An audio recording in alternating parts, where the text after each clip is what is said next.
Virtual RAM सुन के ऐसा लगता है कि आपको एक्स्ट्रा रैम मिल रही है फोन में, लेकिन असली सच ये नहीं है। कई बार स्मार्टफोन कंपनीज अपने फोन को एज अ 12 GB रैम करके मार्केट करती हैं और साथ ही में छोटा सा स्टार मार्क कर देती हैं कि इसमें 6 GB मेन रैम है और 6 GB वर्चुअल रैम है। लेकिन काफी सारे यूजर्स को ये पता ही नहीं चलता। उन्हें बाद में पता चलता है कि इसमें तो मेन जो रैम है वो सिर्फ 6 GB ही है और जो 6 GB एक्स्ट्रा है वो तो वर्चुअल रैम है। तो ये जो वर्चुअल रैम होती है ये क्या होती है, क्या ये हमारे लिए सचमुच में बेनिफिशियल है कि नहीं, या फिर ये सिर्फ एक स्मार्टफोन गिमिक है। इन सब के बारे में हम इस वीडियो में बात करेंगे ताकि आपका जो भी कंफ्यूजन है इसके रिलेटेड वो दूर हो सके।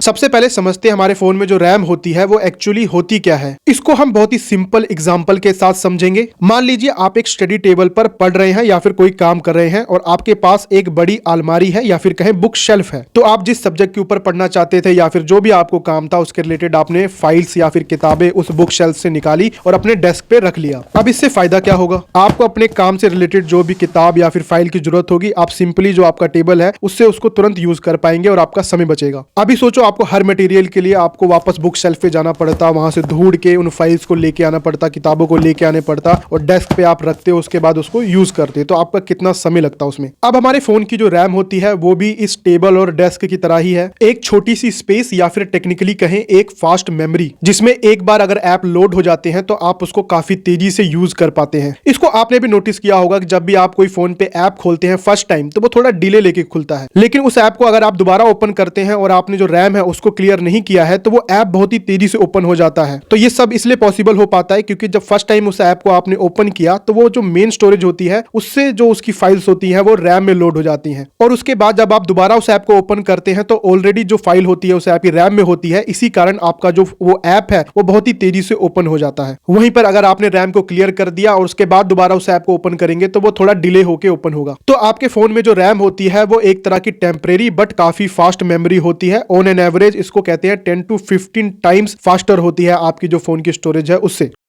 और फोन की स्टोरेज जो आपको 256 GB 128 GB की जो मिलती है उसे आप इस एग्जांपल के बुक शेल्फ की तरह समझ सकते हैं, जिसमें आप कई तरह की photos, videos, files, PDFs, apps को रखते हैं परमानेंटली। मतलब इवन अगर आपका फोन स्विच ऑफ भी हो जाता है तो वो जो डेटा है वो आपकी मेन स्टोरेज से डिलीट नहीं होता जैसा कि रैम में होता है, अनटिल आप उसे खुद से डिलीट नहीं करते। बस फर्क इतना ही है कि जो हमारी मेन स्टोरेज होती है वो रैम के कंपेरिजन स्लो होती है। कैसे आपको हर बार अपने काम के लिए बुक शेल्फ पे जाना पड़े और वहां से इतनी सारी फाइल्स में से, किताबों में से आपको वो मटेरियल निकाल के लाना पड़े तो कितना समय लगेगा उसमें। इसी तरह हमारे फोन में भी होता है। जो हमारा प्रोसेसर होता है वो फर्स्ट टाइम जब आप किसी ऐप को ओपन करते हैं तो वो आपकी जो मेन स्टोरेज होती है उससे उसको रैम में लोड कर लेता है और वहां से उसके बाद आप जब भी दोबारा उस ऐप को ओपन करते हैं तो वो इंस्टेंटली रैम से ही लोड हो जाता है। अभी सोचो आपका जो प्रोसेसर है उसको बार बार सेम मेहनत करनी पड़े और वो बार बार उसी फोन की स्टोरेज से ऐप को लोड करे तो कितना ज्यादा आपको डिले देखने को मिलेगा और आपको जो ओवरऑल जो परफॉर्मेंस और जो स्मूथनेस है वो फोन में नजर नहीं आएगी। अब यहां तक आई होप आपको ये समझ में आ गया होगा कि हमारे फोन में जो रैम होती है और जो फोन स्टोरेज होती है उसमें क्या रियल डिफरेंस होता है। अब समझते हैं ये जो वर्चुअल रैम होती है ये क्या होती है और ये कैसे काम करती है, इसका कोई बेनिफिट है भी कि नहीं, या फिर ये सिर्फ एक स्मार्टफोन गिमिक है।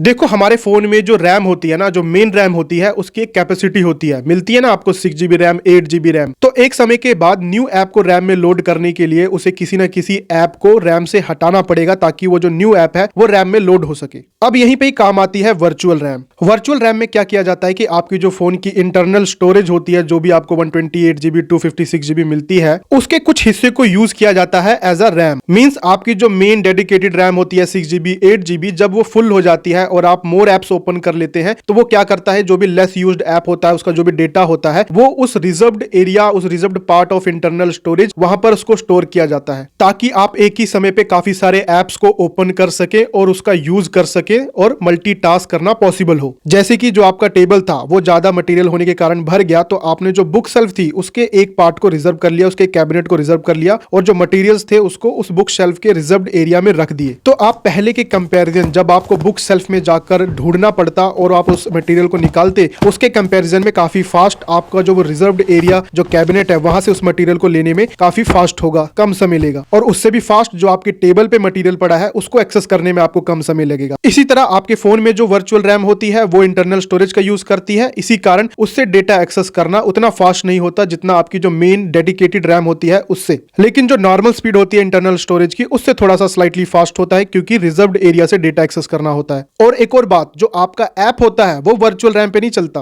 वर्चुअल रैम में जो भी डेटा होता है वो वापस रैम में ही लोड होता है जब भी आप जो इनएक्टिव ऐप है उसको वापस एक्टिव करते हैं या उसको वापस यूज करते हैं। तो ऐप को चलाने के लिए तो आपका जो मेन डेडिकेटेड रैम है उसका ही यूज होता है और उसकी ही जरूरत होती है। अभी आपके दिमाग में यह भी थॉट आ सकता है कि हम अगर रैम इतनी फास्ट होती है तो उसको इंटरनल स्टोरेज के रूप में क्यों यूज नहीं करते। इसका सिंपल सा आंसर तो यही है कि जो रैम की कॉस्ट होती है, मैन्युफैक्चरिंग कॉस्ट होती है, वो हमारी जो इंटरनल स्टोरेज होती है, फ्लैश स्टोरेज होती है, उससे कई गुना ज्यादा होती है, जो कि ओवरऑल फोन की प्राइस को आसमान पे पहुंचा देगी। इसके अलावा जो रैम होती है वो वोलेटाइल होती है, मतलब करंट जाने के बाद जो रैम का डेटा होता है वो उड़ जाता है। तो आप रैम को as a storage to store permanently अपनी फोटोज, वीडियोज, फाइल्स, पीडीएफ कैसे यूज कर पाएंगे। इसीलिए ये जो आइडिया है कि हम रैम को इंटरनल स्टोरेज की तरह क्यों यूज नहीं करते, वो आइडिया यहीं खत्म हो जाता है। तो ये तो बात हो गई कि जो वर्चुअल रैम होती है वो क्या होती है, ये कैसे काम करती है। इसके अलावा ये हमारी जो मेन डेडिकेटेड रैम होती है उससे कैसे अलग होती है। अब बात करते हैं वर्चुअल रैम होने का फायदा है कि नहीं। एक बात जो आपको समझनी है और अब तक आ भी गई होगी कि जो आपके फोन में वर्चुअल रैम है वो आपके फोन की स्पीड को किसी तरह भी इंक्रीज नहीं करती।